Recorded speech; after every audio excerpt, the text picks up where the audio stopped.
जय श्री राम। बाबा हमारा ये ललसा है, हम बिहार गोपालगंज से हैं।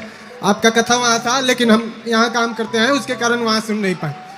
लेकिन यहाँ 5 जने तुम यहाँ सुन लो, तुम्हारे बिहार में खूब आनंद आया। जी बाबा यहाँ हम सुन रहे हैं और पंडाल जब से बनना शुरू हुआ तभी से आ रहे हैं यहाँ। सुनाओ बबुआ का हाल बा। बाबा यहाँ दुखी हो गए हम। यहाँ रोड पर गाय और बछड़ा घूम रहा है, उसके लिए कुछ रास्ता निकालिए। यहाँ छोटा छोटा गाय का बछड़ा भी नुकसान हो रहा है यहाँ बाबा, उसके लिए करिए कुछ,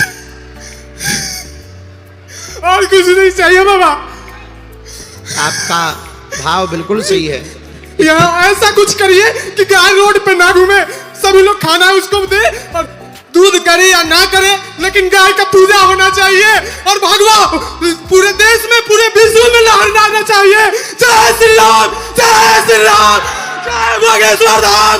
बागेश्वर धाम की जय, बालाजी महाराज की जय।